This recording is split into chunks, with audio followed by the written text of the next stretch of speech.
On nous oblige à mettre des tenues de sécurité alors qu'à l'époque on nous empêchait de nous équiper. Voilà pourquoi on râle. On n'a pas l'habitude de les mettre. On n'a pas l'habitude d'être dans un scaphandre, puisqu'on nous faisait travailler sans rien. Et c'était normal.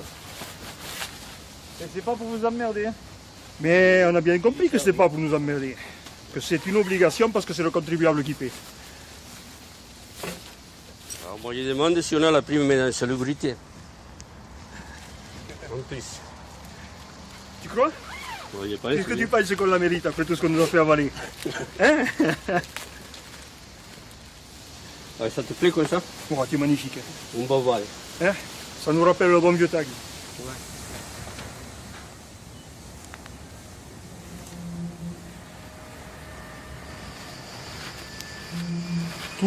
Tout va être démoli et enterré. Quand je regarde l'arsenic là. La coloration verte. Celui-là c'était pas à 90%. Hein.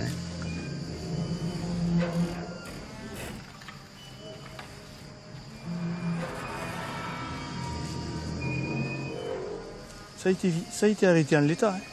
Non, mais il pensait qu'ils avaient fait, qu'ils avaient vidé. Pas vidé. Ils n'ont pas vidé. Tout ça c'est plein.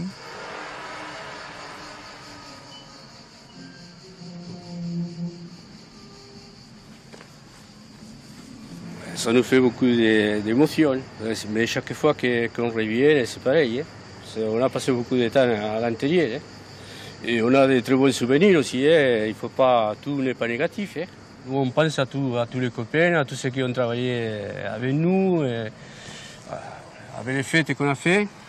Parce qu'on a fait des fêtes ici aussi quand même. Ouais, il avait une ambiance, il y avait beaucoup de fraternité.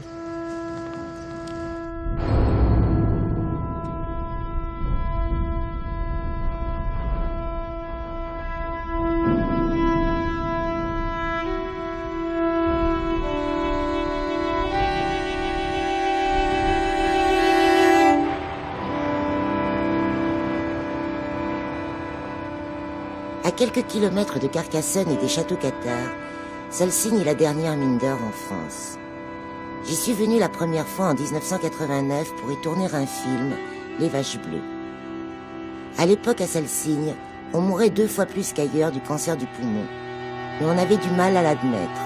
Le plus important, c'était de conserver son emploi, tant pis si on risquait d'y laisser sa peau. 10 années ont passé. Salsigne a été déclaré l'un des sites les plus pollués de France, mais des mesures sont prises pour tenter de réparer le mal qui a été fait. L'endroit est emblématique d'un siècle d'industrialisation débridée et j'ai eu envie d'y retourner pour tenter de comprendre comment on en était arrivé là. En 1934, Salsigne représente 800 ouvriers, soit environ 3000 personnes. Si l'usine cause quelques dégâts, elle n'est pas sans influer sur la prospérité de la région pour le plus grand bien du commerce local. Et dans un autre cas, alors, ce qui illustre encore mieux, ça c'est dans 1935, la mainmise sur toutes les mines, au point de vue national, l'usine et les mines de Salsigne ont une importance considérable. Le gisement de pyrite est d'une richesse exceptionnelle et en cas de conflit, il serait susceptible d'assurer les matières premières les plus indispensables pour la défense nationale. Ça, c'est 1935. L'histoire de Salsigne, c'est d'abord celle de ses habitants. D'un côté, les mineurs, de l'autre, les agriculteurs, les viticulteurs et tous ceux qui vivent autour du site et subissent ces pollutions. En avril 2000, une équipe du CNRS les réunissait tous, dans l'espoir de faire naître un dialogue entre des partis jusque-là opposés. C'est là que j'ai commencé à comprendre la complexité des enjeux. Pendant toutes ces années, de 1960 à 1970, il y a eu une pollution de l'orbière qui a été très importante, puisque, bon, nous, quand on faisait des haricots, je me rappelle que chaque fois que j'arrosais, j'avais une brûlure des végétaux. Donc, on ne savait pas trop d'où ça venait. Bon, c'est vrai que sur le site de Salsigne et sur la pollution en général, quand on débute dans un endroit, il y a une omerta. Il faut une grande dose d'honnêteté et d'indépendance pour oser parler de pollution. Il faut savoir que les exploitants agricoles qui étaient autour du site Salsigne, quand ils ont décidé, la plupart, de créer une exploitation, ils n'avaient pas le choix. Un jour ou l'autre, ils savaient que des analyses pouvaient discréditer leur production. Jean-Louis, tu as essayé de faire à Salsigne un vin de qualité. Je travaille à la mine. Je sais très bien que le sous-sol du Cabardès renferme arsenic. Je sais très bien qu'il y a eu des pollutions intérieures dans le coin. Ça ne m'empêche pas de venir t'acheter du vin, de l'apprécier, surtout avec un bon plat. Donc, et j'en suis pas mort. Mais je suis persuadé que c'est une accumulation de l'ensemble. Le passé, les bêtises qui sont faites, le site de la CEPS, toutes ces mines un peu partout qui sont ouvertes, qui sont béantes dans la nature, et les chasseurs, les pêcheurs le savent, il y a des galeries partout, ça en est truffé. Et là, encore une fois, je le répète, c'est à l'État à faire son devoir. L'État, aujourd'hui, ne peut pas se passer de régler le problème de Salsigne, de la dépollution. Ne peut pas s'en passer. Il faut dépolluer le site, c'est pas la CEPS qui a pollué, elle a continué de polluer. Elle avait été payée pour dépolluer et elle a pollué. Bon, elle s'est trompée sans doute. Je crois qu'aujourd'hui, il faut qu'on trouve tous ensemble, et ça c'est la part de chacun, de sa responsabilité. Je crois qu'il n'y a pas que des mineurs, il y a des mineurs, des viticulteurs, des agriculteurs, des développeurs, des gens qui vivent également du tourisme. Mais enfin, il faut penser aux enfants et il faut quand même laisser une terre pour l'avenir qui valent quelque chose. Sinon, il faut qu'on le dise carrément et on déménage.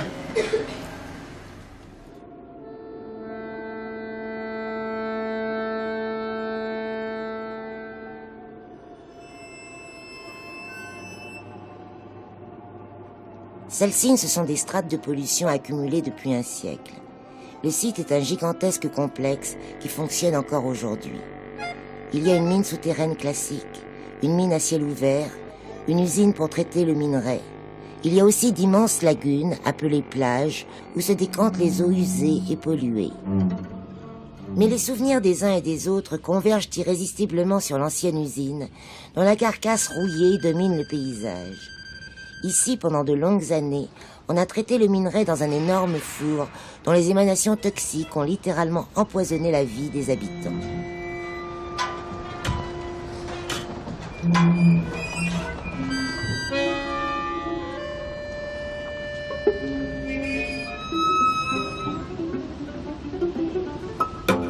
C'est des déchets du four. Je reconnais là des briques réfractaires qui protégeaient les installations. Ça, ce sont des briques magnésie qui étaient pour la fabrication et la construction des avant-creusets. C'est tout des déchets du four qui sont là, hein, donc qui sont arrivés là, qui sont sortis. Il y a de tout et n'importe quoi. Et c'est pas parce que le liquide qui coule en fusion à 1200 degrés paraît couler comme de l'eau que ça se maîtrise comme un robinet. Loin de là. C'est une sale bête parce qu'on n'arrive pas à la maîtriser.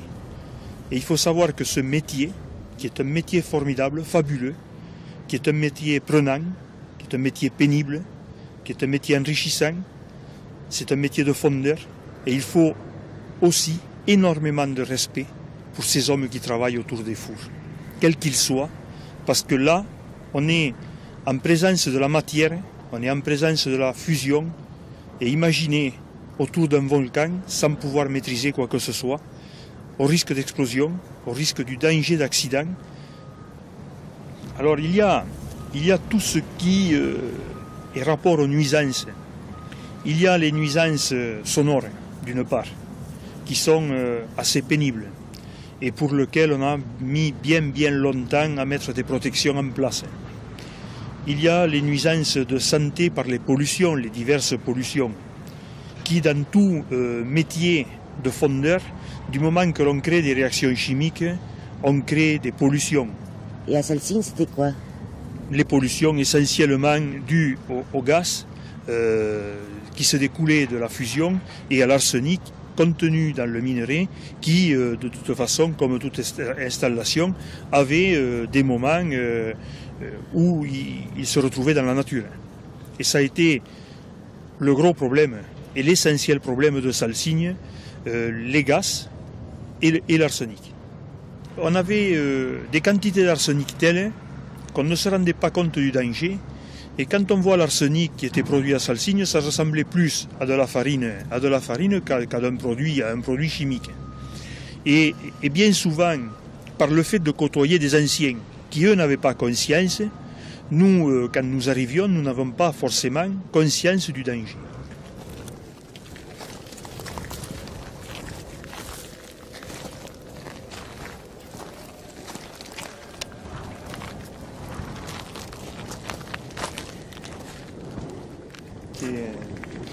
Déplorable. Ça t'aide à ça. J'en ai même les larmes aux yeux de voir ça. Parce que c'est des mauvais souvenirs et c'est ceux pour lesquels on a le plus travaillé. Et c'est tout là, un tas de déchets.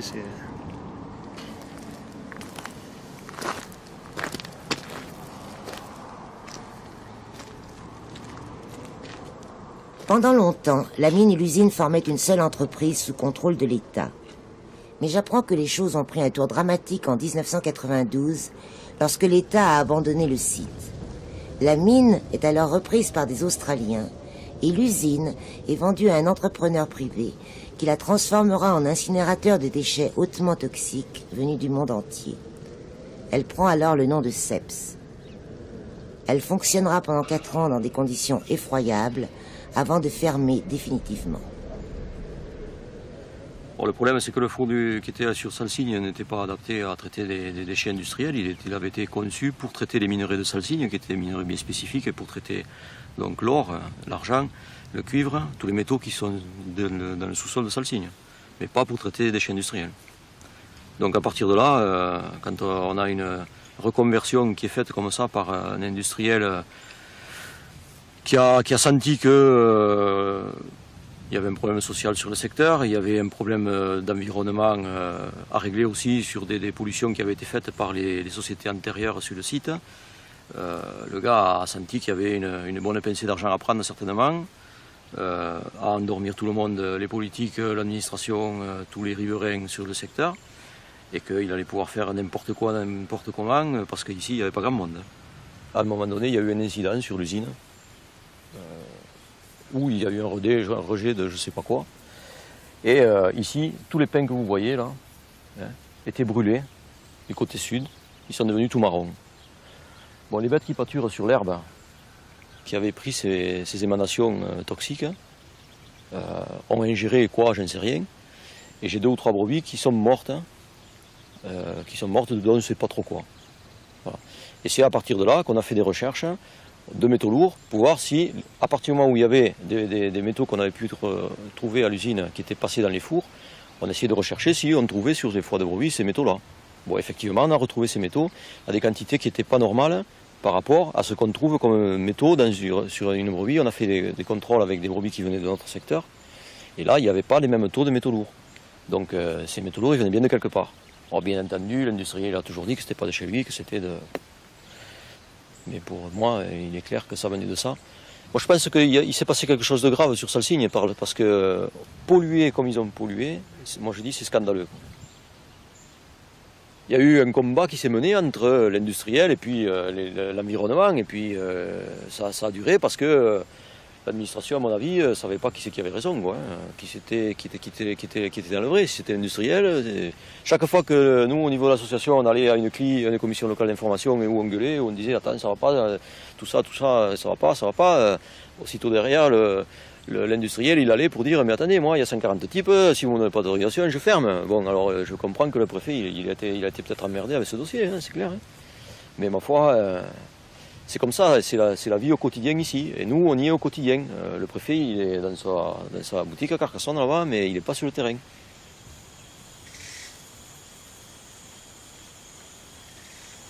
Malheureusement, en France, les préfets changent tous les 3 ou 4 ans. Les anciens, ceux qui ont la mémoire des lieux, se retranchent derrière un devoir de réserve pour justifier leur refus de témoigner. Faute de mieux, j'ai rencontré l'actuel sous-préfet. C'est une lourde tâche, comme beaucoup de choses, si vous voulez. Les responsabilités sont certainement partagées, multiples, complexes. On avait là, n'oubliez pas, un site industriel qui a employé des milliers d'ouvriers, tout confondu. Ce qui était dans la région de l'Aude, dans le département, le foyer principal de l'emploi de l'activité industrielle, qui faisait vivre une région entière. Donc, effectivement, dans ces situations-là, on peut imaginer que des préoccupations multiples, l'emploi, l'activité économique, ont pu peser dans la balance, surtout à une époque où les normes ou les préoccupations environnementales n'étaient pas ce qu'elles sont aujourd'hui. Donc on peut toujours, dans des affaires comme ça, s'amuser à jouer au jeu des responsabilités et de les rechercher. J'imagine qu'il y a ici ou là telle ou telle action judiciaire en cours, donc la justice, dans sa sagesse, essaiera de déterminer ça probablement. Il me paraît très aventureux de désigner du doigt un tel ou un tel dans ces affaires-là. Toute l'économie locale était structurée autour du site industriel, toute l'économie locale.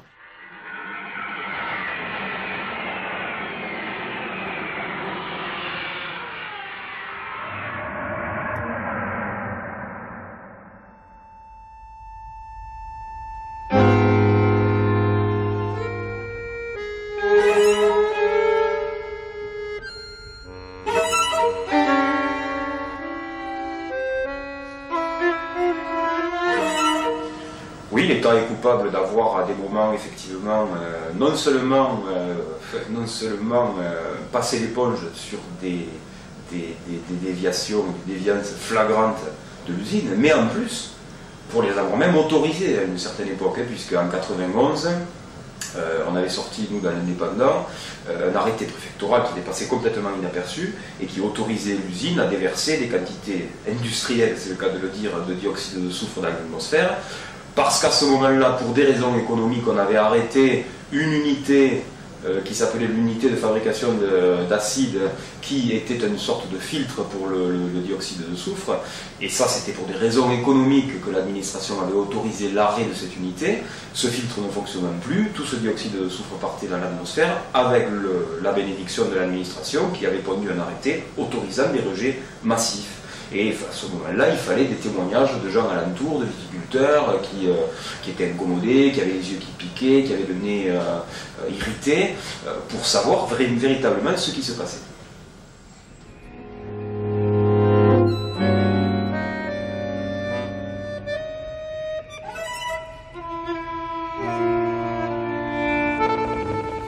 Je découvre au milieu des vignes la nouvelle usine de cyanuration que les Australiens, désormais propriétaires de la mine, ont construite pour traiter le minerai.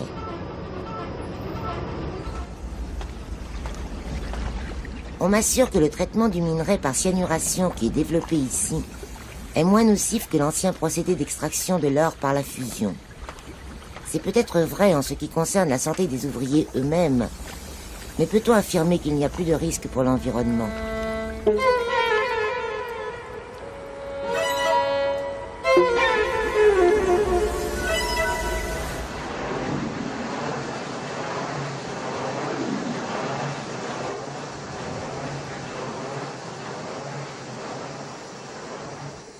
Le traitement actuel du minerai utilise quand même du cyanure, qui est un produit éminemment toxique, et qui va se décanter sur les plages.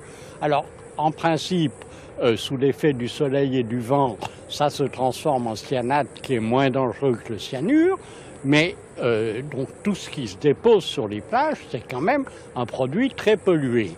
Et sur la plage de Montredon, c'est un mélange de cyanure et d'arsenic, et alors là, c'est encore plus gravement pollué. D'autre part, on utilise en adjuvant au traitement de cyanuration à peu près 80 tonnes de nitrate de plomb par an, et ce plomb, il se retrouve non seulement dans les plages, mais il semble, d'après les analyses qu'on a régulièrement par la préfecture elle-même, par la direction de la concurrence et des fraudes, la contamination des légumes et des végétaux de la vallée ne fait qu'augmenter depuis ces 3 dernières années.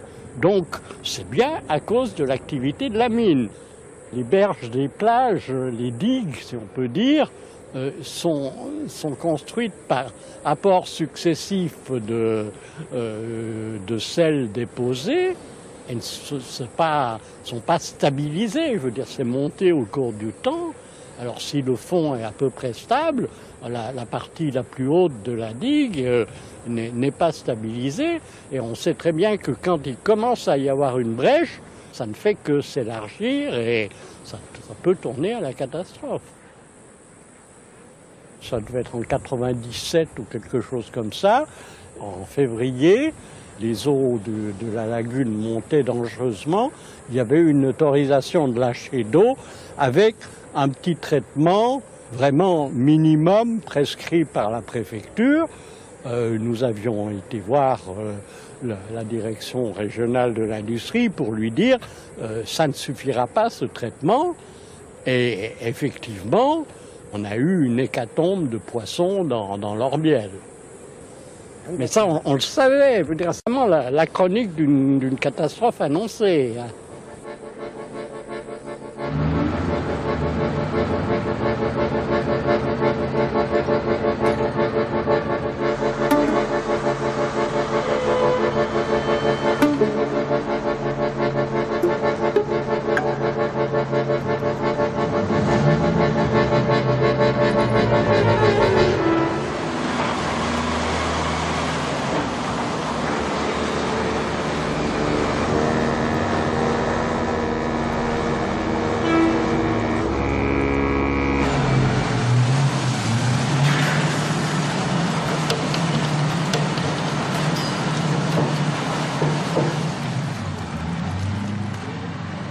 Il y a, à mon avis, un peu plus de risque qu'avant. Parce qu'on exploite en plus gros. Maintenant, on mine au carré. Les couronnes sont au carré. Et normalement, on doit faire des couronnes en voûte pour que justement elles soient tenues. Maintenant, on mine au carré. Maintenant, c'est plutôt le mot business qui rentre en jeu. C'est plus le mot. Il y a la sécurité parce qu'il faut qu'il y ait la sécurité. Mais c'est plus pareil. C'est plus le même truc. C'est plus le même rendement. Maintenant, on passe au rendement. Avant, on passait à l'homme. Maintenant, on passe au rendement. Travailler dans le noir toute la journée, c'est quelque chose quand même. Hein. Ah non, c'est bien. On ne voit pas le temps passer. On n'est pas distrait par la droite à gauche. On n'a pas la notion du temps. Voilà, on n'a pas la notion du temps, au fond. Ah ouais. Moi, je ne peux pas travailler autre part qu'au fond de la mine. Enfin, je ne peux pas. S'il faudrait, j'y travaillerais. Mais je suis trop bien au fond d'une mine, moi. Je suis trop bien au fond de la mine. Et en plus, en hiver, on est au chaud. Toujours la même température. Vous voyez, on est en t-shirt. Toujours la même température. Puis, je sais pas, non, on n'est pas distrait, on ne voit pas le temps passer, on fait 8 heures d'affilée. Je veux dire, ça c'est... Moi, je sais qu'à l'heure actuelle, je suis un homme heureux, professionnellement. Je veux dire, je pratique un travail qui me plaît, je suis en symbiose complète avec moi-même. Mais si je venais à travailler au jour, à l'heure actuelle, eh bien, ce serait plus pareil, quoi. Ma vie, elle prendrait un pet, quoi. Et vous pensez que la mine a un avenir encore? Ça c'est l'État, c'est pas à moi qu'il faut poser la question. C'est à l'État. Moi si je vous dis, oui, la mine a toujours de l'avenir. Tant qu'il y a du minerai, il y a l'avenir. Maintenant c'est à savoir si l'État veut continuer que la mine a de l'avenir ou pas. C'est tout. C'est-à-dire, la mine, oui, elle a de l'avenir. Si on lui donne les moyens d'avoir de l'avenir. Mais si en haut lieu on ne lui donne pas les moyens d'avoir de l'avenir, elle n'a pas d'avenir. Mais bon, il faut savoir qu'on lui donnera l'avenir nous aussi. C'est-à-dire que l'État ne dira pas vous n'avez plus d'avenir et que nous on se taira. Je veux dire, jusqu'à la dernière pousse, on sera là pour dire nous on a de l'avenir. C'est tout. C'est vrai que quand vous manifestez, vous n'y allez pas doucement, vous. Non, mais c'est parce que nous on défend notre travail. Quand on est mineur, on n'est pas autre chose. C'est-à-dire que moi, si demain je quitte mon travail, je vous l'ai dit après, si je quitte mon travail demain, il n'y aura personne qui pourra me redonner le même travail que je pratique. Et quand vous savez que lui, Pierre, il aime, moi j'aime mon métier avant toute chose, le jour où on lui dira tu pratiques plus ton métier, c'est qu'il faudra nous donner vraiment une raison valable.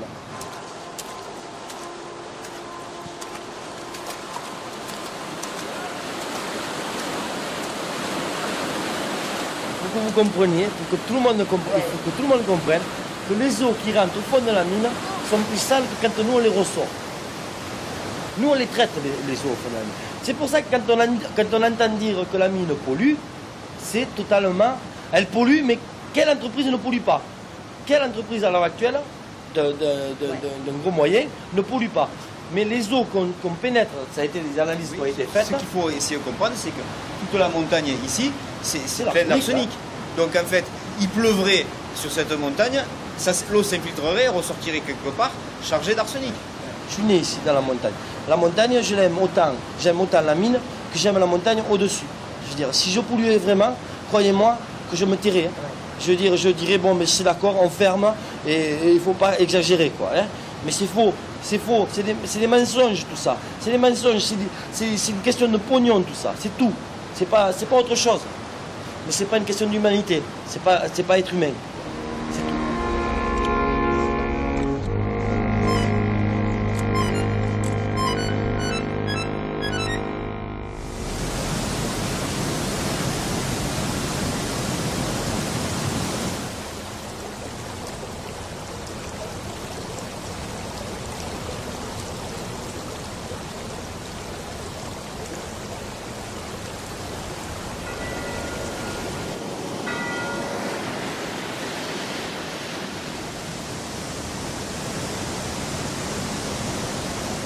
Le danger de la mine elle-même, ce qu'on appelle les eaux d'exor.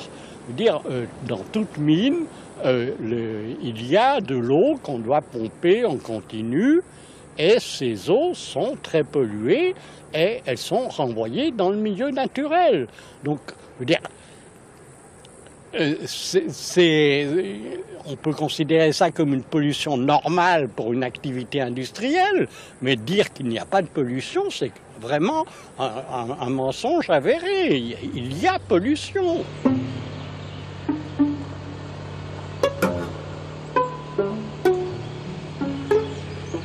Première victime de la pollution des eaux, les agriculteurs et les viticulteurs se sont regroupés dans une association qui a fini par attirer l'attention des médias et des pouvoirs publics sur l'ampleur des dégâts.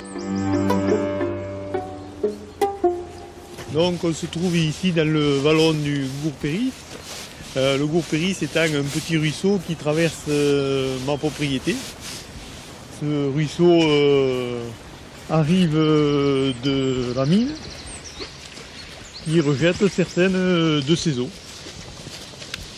Et là, surprise, on peut voir que l'eau qui devrait être claire, comme on pourrait s'y attendre dans un vallon aussi sauvage, est toute blanche. Il laisse des dépôts qui contiennent beaucoup d'arsenic, et notamment d'arsenic dissous, que d'ailleurs le cabinet d'études Horizon nous a dit lors d'un dernier clic que l'on ne pourrait pas dépolluer. On se rend compte qu'il y a accumulation de la pollution, puis lorsqu'il va pleuvoir, tous ces dépôts blancs vont être entraînés vers Conques et se déposer dans les basses plaines là-bas de manière importante. Vous en avez parlé à la mine? Oui, c'est souvent qu'on leur en a parlé. Ils nous ont juré leur grand Dieu que bientôt ça devait cesser. Mais malheureusement, c'est un phénomène qui continue.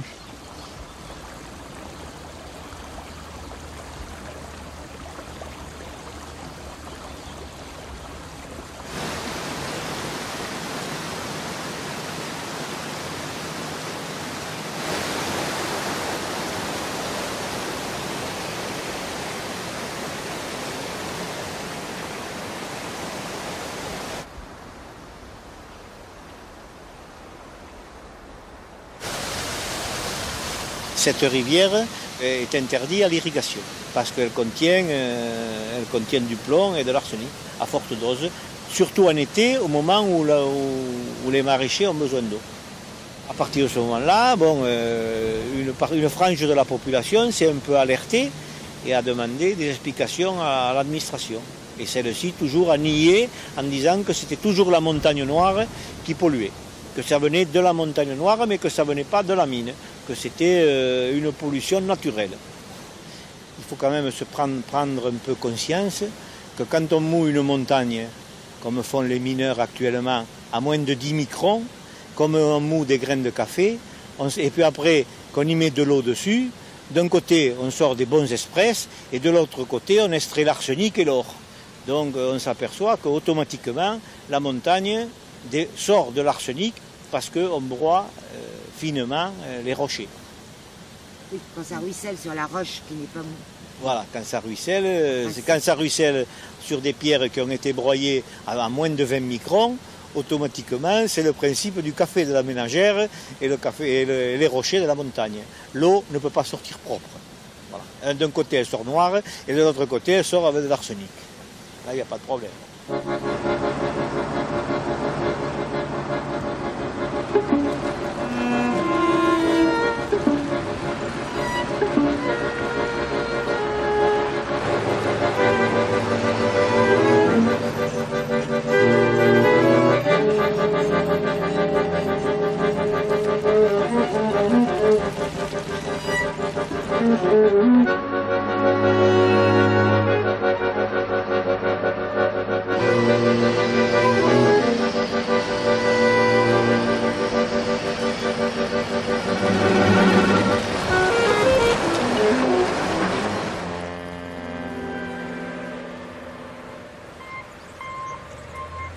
Le plus déconcertant à Salsigne, c'est la façon dont chacun ici se renvoie la balle en matière de pollution. Les riverains ont leur point de vue, les mineurs le leur. Les mineurs, ils défendent leur boulot aujourd'hui.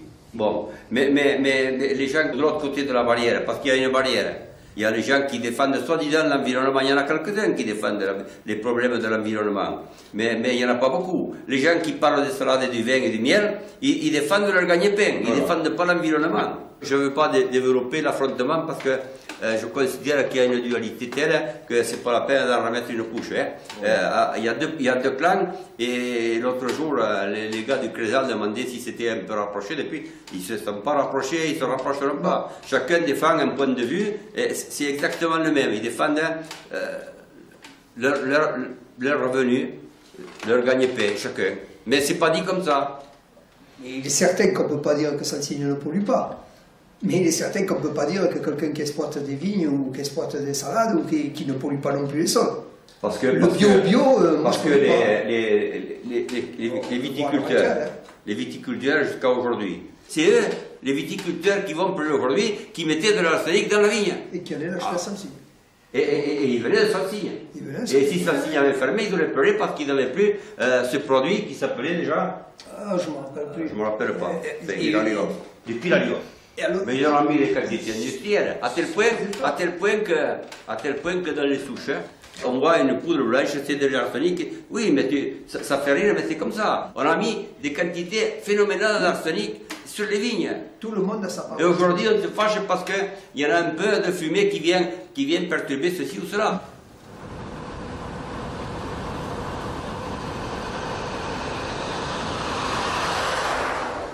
Ils sont tout le temps en train de trouver des pollutions chez les autres, mais les leurs, ils les oublient facilement. Non, parce qu'on dit habituellement... Voilà le genre de sac que l'on trouve.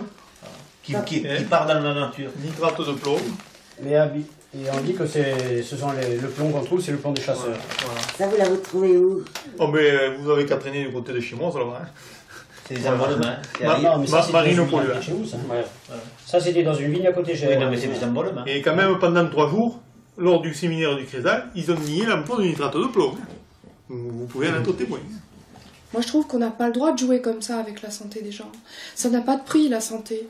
Il faudrait regarder, justement, le décompte de tout ce qu'on dépense pour soigner les gens, de toute la peine des gens qui ont perdu l'un des leurs, d'accord, ça fait vivre quelque part, mais au nom de quoi, enfin, au prix de quoi, enfin, Monsieur Pézra l'a bien dit, mais regardez les choses en face, quoi. Même les gens dans la population, ils sont concernés, même eux, ils risquent d'avoir des problèmes, alors c'est là que ça va pas. Enfin, à cause de ça, il faut une fermeture, c'est clair. À cause de ça, même qu'on aille vers la fermeture, à cause de ce problème de santé. J'ai été abordée à Sète par quelqu'un de Pépieux. Alors vous, les riverains, vous êtes pour ou contre la fermeture? Je parle au nom de tous les riverains, j'ai dit en principe, ils sont pour la fermeture. Mais vous vous rendez pas compte le travail des mineurs? Alors j'ai argumenté avec le problème de la santé, de la maladie. Je trouve qu'on ne crie pas assez fort tout ce qu'il y a eu comme maladie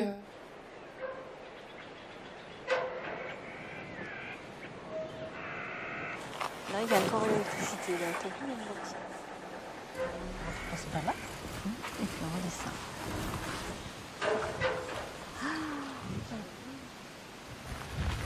Ça y était avant, je ne faisais pas attention. Non, c'est plus jamais ça. C'était plus jamais.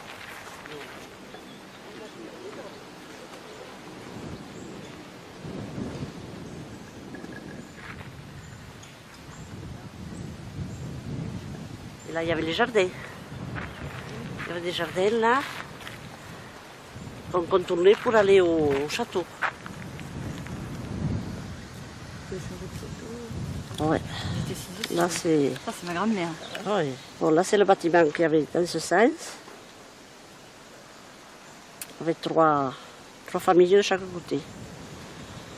Et puis les autres, ils étaient tout dans le fond là-bas. Mais là-bas, il n'y a plus rien. Et voici le château.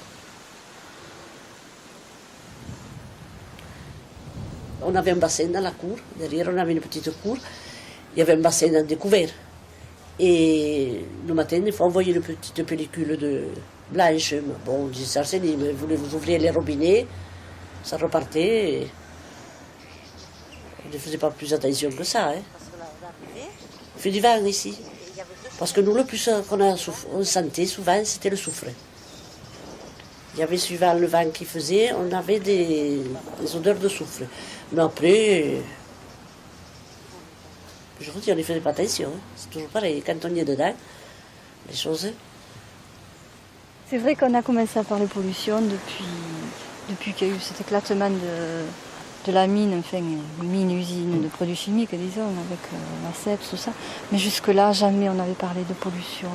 Nous, la seule chose dont on parlait, c'était les accidents dans la mine. Oui, c'était plutôt ça. Alors que bon, c'est vrai qu'à l'usine, bon... Mais à l'usine, c'est pareil. Mon grand-père, son père travaillait à l'usine, puisque bon, c'était à la Combe du Sceau, puis il travaillait au four. Oui. Mais on ne parlait pas de pollution non plus, on parlait il avait les yeux brûlés par le four.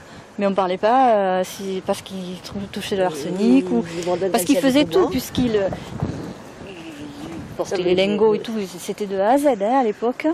Donc il devait en toucher certainement des produits, bon, ils étaient vraiment bien en contact. Puis il est mort d'un cancer au poumon aussi, mon grand-père. C'était pas important, c'était comme ça, on savait que bon, de toute façon, on pouvait ou mourir dans la mine ou de la silicose, mais c'était normal, quoi, en fait. Enfin, pour eux, quoi. Entendons-nous bien, pas pour moi. Bon, je suis quand même une autre génération, je n'accepte pas, bon, bien sûr, hein, ces choses-là. Mais c'est vrai que pour eux, bon, ben, c'était mourir de toute façon de quelque chose, et puis quand on est mineur, c'est comme ça, et puis c'est tout, quoi.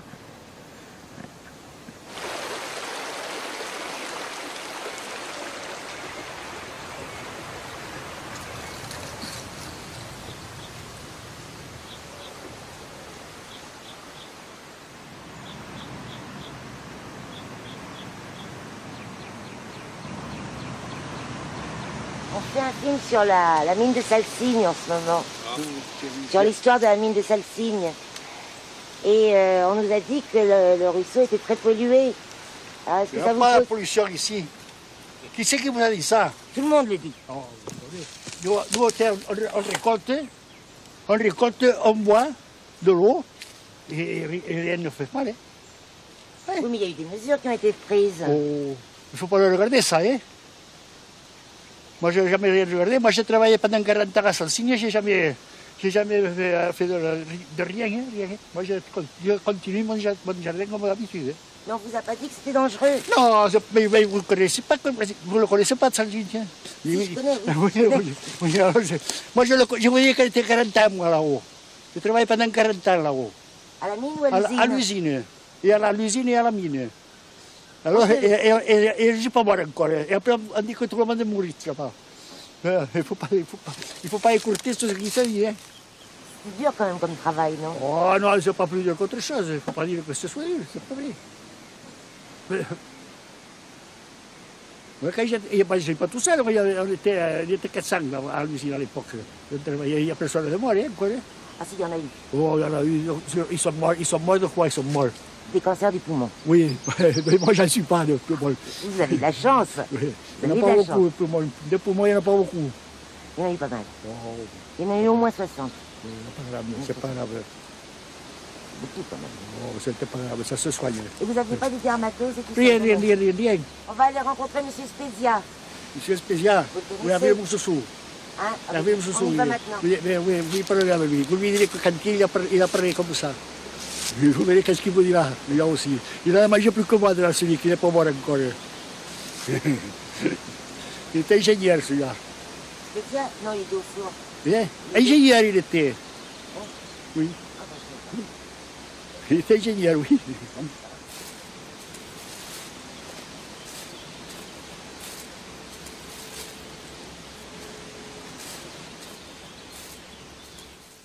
Il y avait des rats.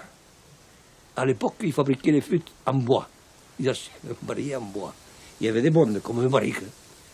Les rats comme des lapins. Ils bouffaient la bonde, ils enlevaient l'arsenic dans le fût, une partie, et ils nichaient là-dedans.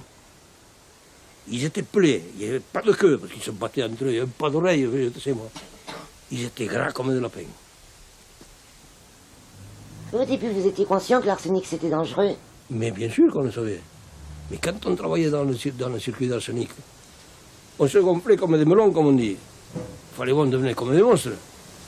Quand il fallait faire la réparation, vous nettoyez l'appareil, d'accord, mais vous tripotez tout plus ou moins, ce qui soudait, ce qui découpait, ce qui, je sais pas moi, la manutention du matériel, tout ça là. Ça occasionnait des poussières. Là, on était plein de boutons partout. Plein de boutons partout. On avait dit les preuves, alors. Ah, on n'était pas beau à voir, hein. Moi, je l'ai trouvé comme le peau rouge, là. Je fais partie de la tribu des netroués. Là, j'ai la cloison qui est perforée, là. On l'a presque tous, d'ailleurs, pratiquement tous. Mais ça ne vous pose pas de problème? Elle s'est perforée sans rien dire à personne. Ça se produisait sans douleur, ce truc-là. À une époque, on a dit qu'on avait pollué la rivière, l'Orbiel. Surtout à Conques, là, Villalier et compagnie, là. Ils ont interdit les jardiniers de récolter les pommes de terre, les salades, enfin tous les machins. Vous savez ce qu'ils ont fait? Ils ont récolté les patates, ils ont récolté les salades, et ils les ont mises sur le marché là-bas, à l'usine. Nous avons mangé toutes les patates qu'il y avait, nous. On les a achetées, on ne les donnait pour rien. Toutes les patates, toutes les salades, tous les navets, toutes les carottes. Personne n'en est mort. Et on avait dit que c'était la fin du monde, il n'y avait plus rien. Il n'y avait plus rien, on avait tout pollué. C'est pour vous dire, pourquoi on exagère comme ça? On sait par exemple quelque chose qui est tout à fait avéré, c'est que depuis de très nombreuses années, la direction de la mine de Salsigne payait les paysans et les agriculteurs qui étaient alentour de la mine quand leur récolte était affectée par les dégâts sur l'environnement que causait l'entreprise. Donc effectivement, depuis toujours, il y avait une loi du silence. Salsigne fait vivre la région qui l'entoure, donc il n'y a pas de raison d'aller lui chercher des coups dans la tête en matière de pollution ou de problèmes d'environnement.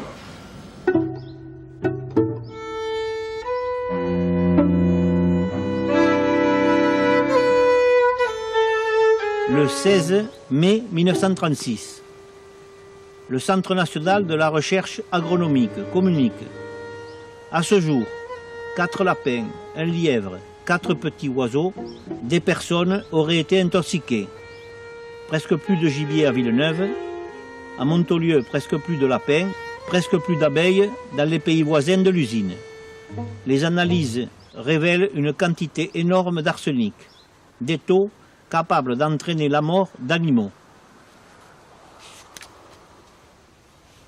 Le 12 janvier 1937, plainte de 16 mères pour la mort de bestiaux, les arbres ne produisent plus de fruits, le gibier disparaît, la terre paraît empoisonnée ou frappée de stérilité.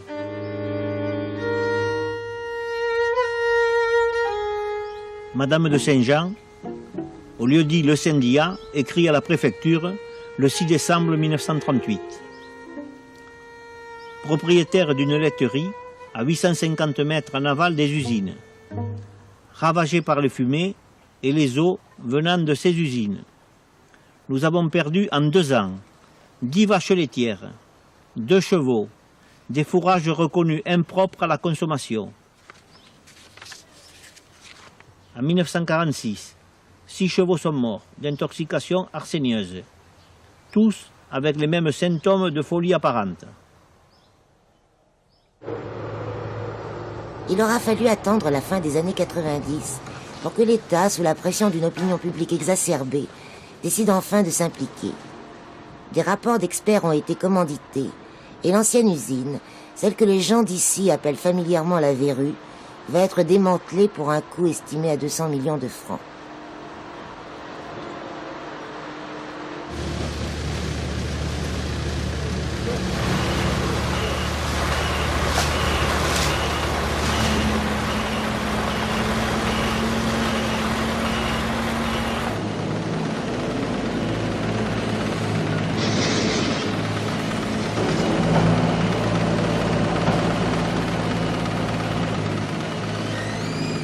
On m'explique que les milliers de tonnes d'arsenic qui restent encore dans les silos et dans les tuyauteries vont être stockées dans des mines de sel quelque part en France et que toute la ferraille sera enterrée dans une immense décharge creusée sur le site même.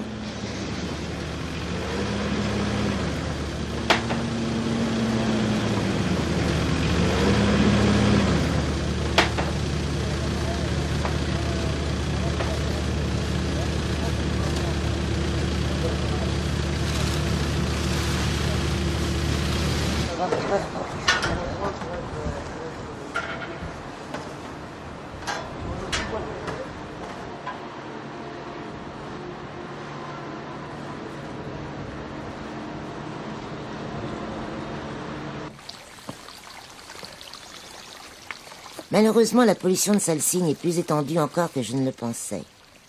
Car si on remonte dans le temps, on trouve, perdus dans la montagne, des mines abandonnées qui contribuent largement et depuis près d'un siècle à la pollution de la région. Je vais en découvrir une en compagnie d'un viticulteur de Salsigne, lui-même fils et petit-fils de mineurs. Avec mon grand-père qui a très longtemps travaillé dans les mines, il m'avait montré toutes les galeries qu'il connaissait à l'époque. Puis, durant un été, j'avais fait de la prospection. Et ensuite, dernièrement, en tant que chasseur, j'ai l'habitude de pratiquer ces bois pour la chasse au sanglier. Et on est souvent dans le bois de Malabo, posté à côté d'anciens travaux, en attendant le gibier.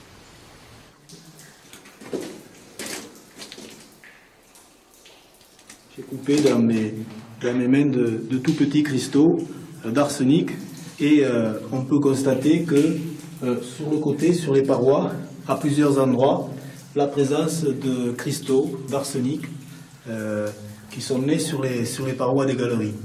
Cela est dû au lessivage et donc l'hiver, une partie des eaux sont en contact avec ces cristaux et sont évacués naturellement dans le ruisseau de Malabo.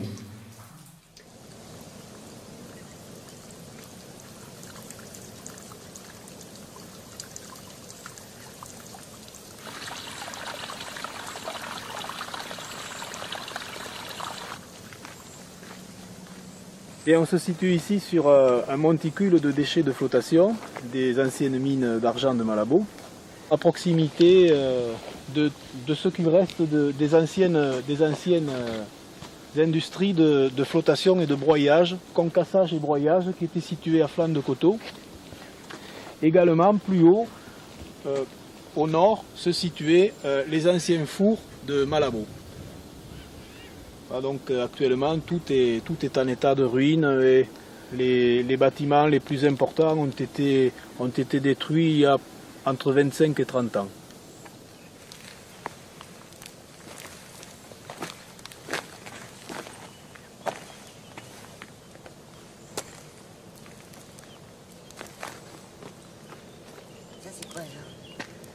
Et il semblerait que ce soit de l'arsenic avec un peu de soufre.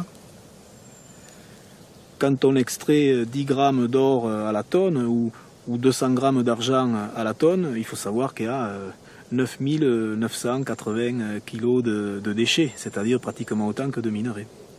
Et le problème est que pour mettre en flottation ces métaux, pour obtenir ce qu'on appelle la concentration du minerai, eh bien on a des additifs chimiques qu'on retrouve dans les déchets après réaction, c'est-à-dire qu'ils sont quand même atténués, mais ils existent.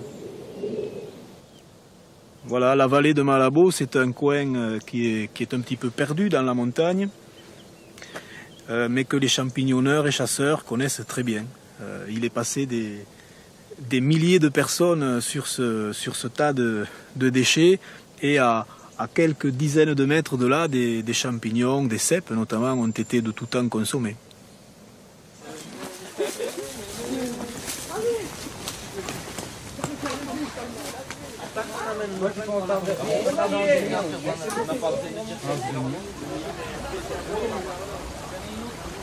Bon, alors on a fait des mesures. Alors, ceux qui ont fait les mesures, vous allez dire, vas-y. 3,22.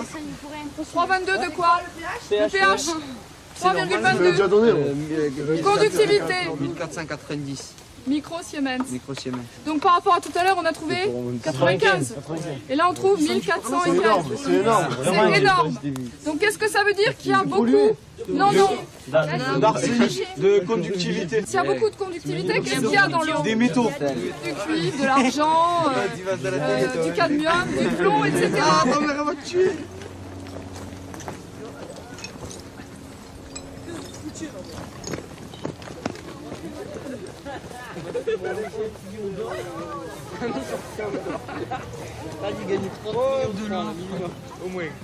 Aujourd'hui, on va parler de l'or à Salsigne, où ça se trouve, comment on extrait l'or, quelles sont les conséquences de cette extraction sur l'environnement.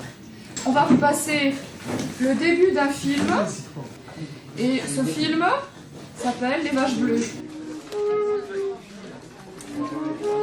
Bon, alors je vous raconte l'histoire que m'a raconté mon beau-père, qui avait comme ami le comte de Saint-Jean et qui résidait dans la région de Salsigne. Le comte de Saint-Jean avait, entre autres, comme bétail, 12 vaches et un âne. Et un jour, il a vu, en se levant le matin, toutes ces vaches qui étaient bleues. Il a trouvé ça un peu drôle. Et puis un jour, les vaches ont été mortes. Et l'âne n'a pas résisté aussi. Et vous, vous avez entendu parler de quoi déjà à l'heure actuelle concernant Salsigne? Les légumes contaminés par l'arsenic, par la rivière. Oui. Les rivières polluées. Oui, non, mais ça peut, oui, ça descend, ça pollue. Ouais, ça pollue partout. Qu'est-ce qui va parler tout à l'heure? C'est un peu plus loin quand même. C'est des roches stériles. L'une est en cailloux et l'autre est en morceaux totalement réduits en poudre. C'est là, donc elle est complètement en poudre. Donc c'est ce qui vient de l'extraction de l'or à Malabo. Hein. Oui. L'autre aussi, à côté. Tu en remets doucement. C'est débris miniers qui sont concassés, mais c'est trouble et ça fait un peu rouge. Oui. C'est l'eau qui coule sur tout ce qui reste de l'exploitation de l'or qui donne cet aspect-là. Oui, complètement. Et si on faisait des dosages, elle serait très riche en arsenic et autres métaux lourds.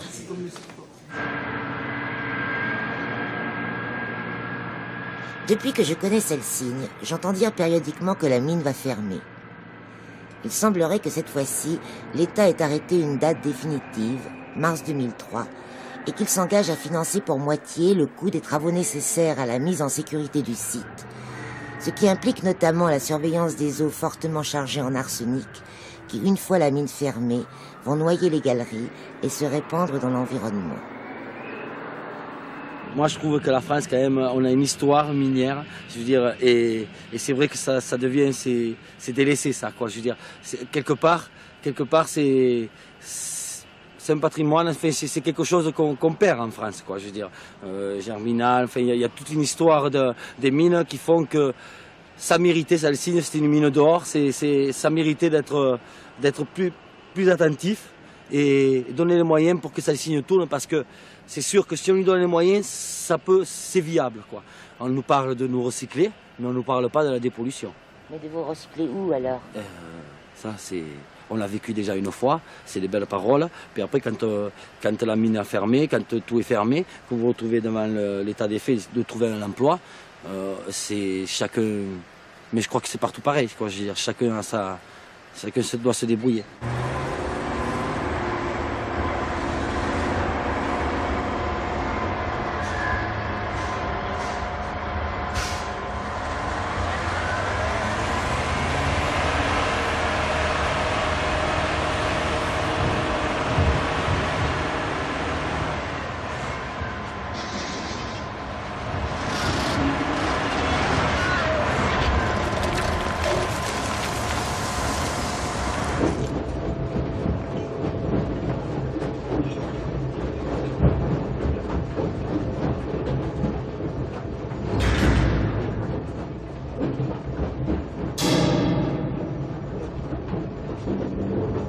Une impression de désespoir de votre part qui paraît pas raisonnée, parce que, je veux dire...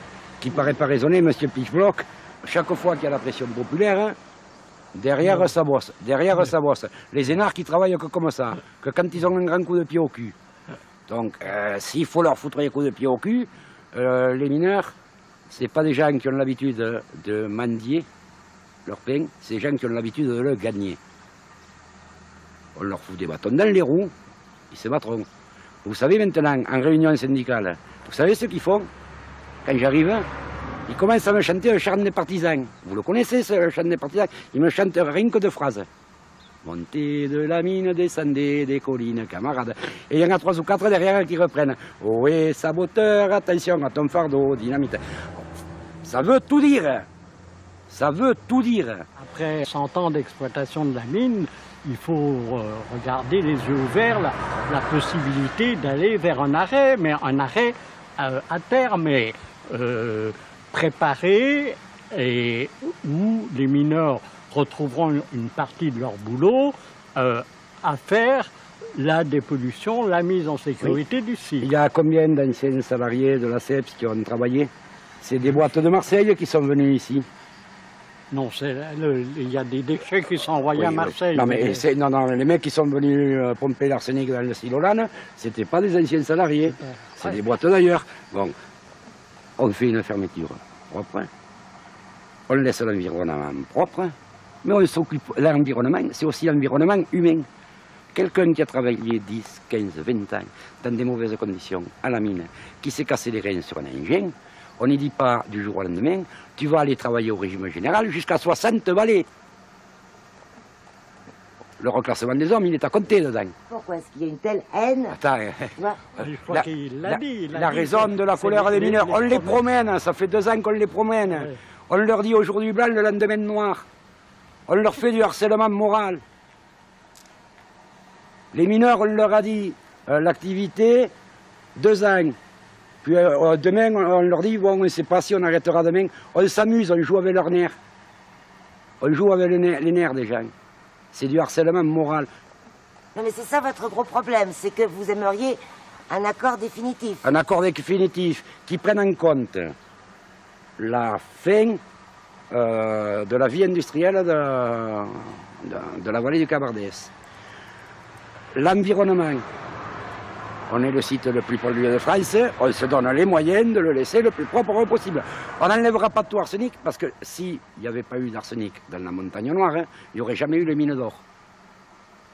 Monsieur Pichbloch ne contredira pas, quand les géologues cherchent l'or, ils cherchent l'arsenic. Bon, si on veut enlever tout arsenic, il faut raser la montagne jusqu'à Mazamet, je vous l'ai déjà dit. Oui.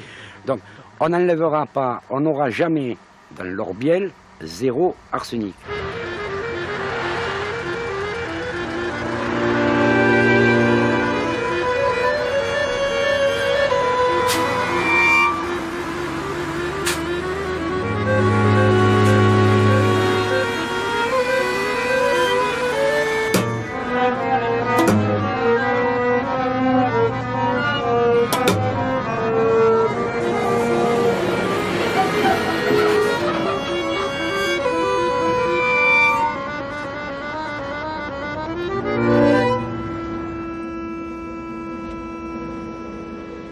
ceux que j'ai rencontrés, responsables, mineurs ou simples riverains, s'accordent à dire que la tâche est immense. On dépolluera le plus gros, ce qui affleure à la surface. La vieille usine disparaîtra, les montagnes de scories seront rasées, les plages seront recouvertes d'un dôme végétal. Mais les pollutions accumulées depuis des siècles dans le sous-sol risquent bien d'y rester enfouies à jamais. Et les experts sont incapables de prédire quelles seront les conséquences à long terme pour l'environnement.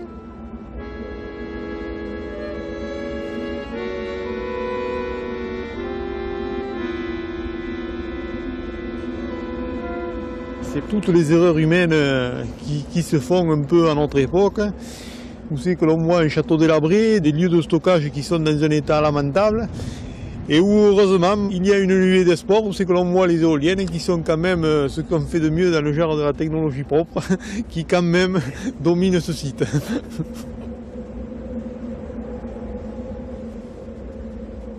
L'un des grands débats aussi du site de Salsigne, et qui est aussi un débat général dans le département de l'Aude, c'est le choix entre l'industrie et le tourisme.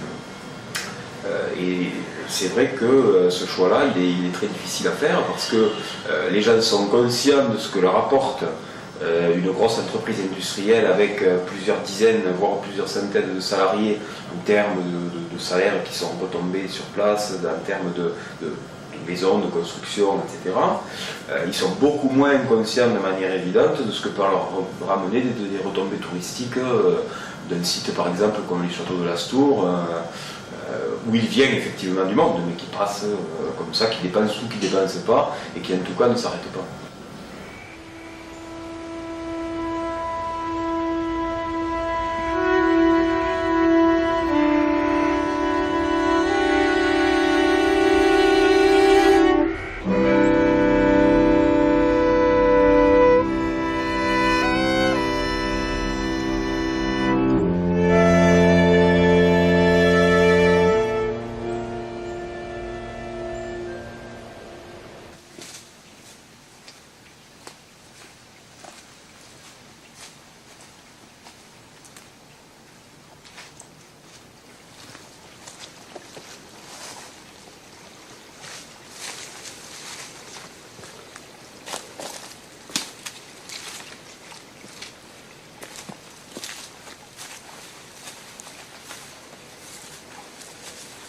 Quand on est né dans une famille qui a travaillé, pour la plupart des membres ont travaillé à la mine, ou moi également j'ai participé dans une entreprise de service pendant plus de 10 ans, près de 15 même, à travailler en collaboration avec les mineurs ou leurs cadres. Il est évident que je suis né également au son des sirènes, c'est-à-dire de la fin des postes. J'ai toujours entendu le matin et le soir le bruit du concasseur, du broyeur. Et puis cette ambiance de la mine, ça restera quand même quelque chose. Et c'est vrai qu'on a toujours peine à voir disparaître une partie de sa vie, de son enfance et de sa vie.